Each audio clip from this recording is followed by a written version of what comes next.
ഇപ്പോ ഒരു കുഴപ്പമില്ല. പത്തനംതിട്ടയിൽ കഴിഞ്ഞ 2 ആഴ്ചക്കുള്ളിൽ 3 ബാങ്കുകളുടെ തെരഞ്ഞെടുപ്പ് നടന്നു.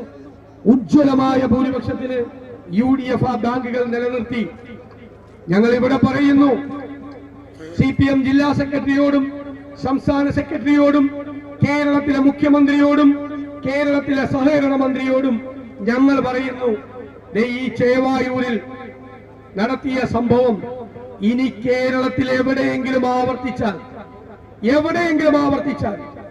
ഞങ്ങൾ ആ ബാങ്കുകളിൽ നിന്നുള്ള ഞങ്ങളുടെ അനുഭാവികളുടെ പണം ഞങ്ങൾ പൂർണ്ണമായി പിൻവലിക്കും. പിന്നെ ആ ബാങ്ക് ഉണ്ടാവില്ല.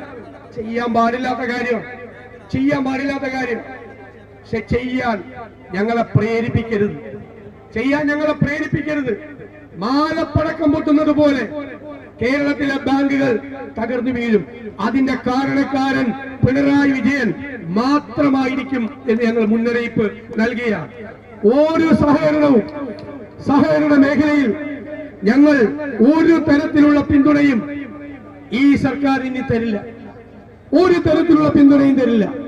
ചേവായൂരിൽ ഈ കൃത്രിമ മാർഗത്തിലൂടെ അധികാരത്തിൽ വന്ന ആളുകളെ രാജിവെപ്പിക്കണം, അവരെ മാറ്റി നിർത്തണം.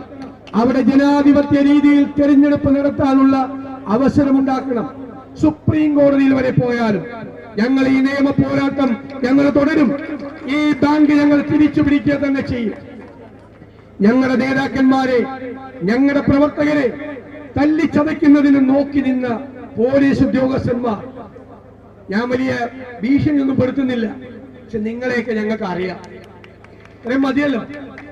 അത്രയും മതിയല്ലോ. ഇനി ഇതുപോലെ തോന്നിയാസം കാണിച്ചാൽ, സ്വന്തം ഉത്തരവാദിത്വം മറന്നു പെരുമാറിയാൽ ഇതായിരിക്കില്ല സമരരീതി എന്ന് ഞങ്ങൾ മുന്നറിയിപ്പ് നൽകുന്നു. അങ്ങനെയൊന്നും തോൽപ്പിക്കാൻ പറ്റുന്ന പാർട്ടിയല്ല കോൺഗ്രസ്. അങ്ങനെയൊന്നും ഭീഷണിപ്പെടുത്തി അടിച്ചമർത്താൻ പറ്റുന്ന പാർട്ടിയല്ല കോൺഗ്രസ്. ഞങ്ങളെ ഇങ്ങനെ വന്ന് ഉണർത്തിയതിന് ഞാൻ പ്രത്യേകം നന്ദി പറയും. ഒന്ന് തൊട്ടു നോക്ക് DCC പ്രസിഡന്റിനെയും നേതാക്കളെയും തെരഞ്ഞു പിടിച്ച് തല്ലുന്നു. അതിനൊക്കെ നട്ടലുള്ളവരുണ്ടെങ്കിൽ കാണരുത്. 3 ജന്മം കൂടി ജനിക്കണം. പിണറായി വിജയൻ വിചാരിച്ച നടക്കില്ല. ഇനിയാണ് ഈ കാക്കിക്കുള്ളിൽ ഈ മാർക്സിസ്റ്റ് ഹൃദയവുമായി നടക്കുന്നവന്മാർ മര്യാദയ്ക്ക് ഇരുന്നോളും. മര്യാദയ്ക്ക് CPM അടുക്കള പണി ചെയ്യുന്നെങ്കിൽ അത് ചെയ്തു നോക്കോ. ഞങ്ങളുടെ മെക്കിട്ട് കയറാൻ വരരുത്. ഇതാണ് പോലീസിന്റെ പരിപാടിയെങ്കിൽ ഞങ്ങൾ പോലീസുമായി ഏറ്റുമുട്ടാൻ ഞങ്ങൾ തയ്യാറാണ്. ഒരു സംശയം വേണ്ട, ഞങ്ങൾ തയ്യാറാണ്. നിങ്ങളുടെ അക്രമങ്ങൾ ഏറ്റുവാങ്ങാൻ തയ്യാറാണ്. ആയിരക്കണക്കിന് പ്രവർത്തകരുണ്ട്. അവരെ ഞങ്ങൾ മുന്നിലല്ല നിർത്തുന്നത്, അവരെ ഞങ്ങൾ പുറകിൽ നിർത്തും. ഞങ്ങളെല്ലാം ഉണ്ടാവും മുമ്പിൽ.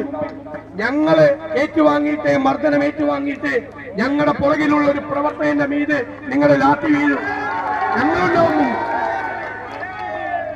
ഒന്ന് ചെയ്തു നോക്ക്. ഭീഷണിപ്പെടുത്തുന്നു.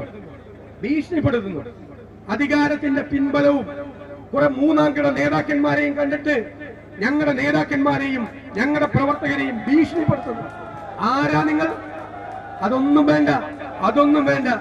ഞങ്ങൾ ഏറ്റവും സമാധാനപരമായി കാര്യങ്ങൾ ചെയ്യുന്ന ആളുകളാണ്. ഞങ്ങളെ അല്ലാത്ത വഴിയിലേക്ക് കൊണ്ടുപോകാൻ ശ്രമിക്കരുത് എന്ന് മുന്നറിയിപ്പ് നൽകി. എനിക്ക് പറയാനുള്ളത് കേരളത്തിലെ മുഖ്യമന്ത്രിയോടാണ്. നിങ്ങൾ ഇതിന് കൂട്ടുനിൽക്കരുത്. നിങ്ങൾ ഇത് തിരുത്തണം.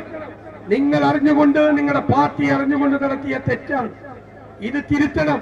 ഇത് തിരുത്തിയില്ലെങ്കിൽ നിയമപരമായും രാഷ്ട്രീയമായും ഞങ്ങളിതിനെ ചെറുത്തു തോൽപ്പിക്കും എന്ന് മാത്രം വിനയപൂർവ്വം പറഞ്ഞുകൊണ്ട് ഈ സമരത്തിൽ പങ്കെടുക്കുന്ന മുഴുവൻ പോരാളികളെ ഞാൻ പ്രത്യേകമായി അഭിവാദ്യം ചെയ്തുകൊണ്ട് ഈ മാർച്ച് ഉദ്ഘാടനം ചെയ്തതായി അറിയിക്കുന്നു.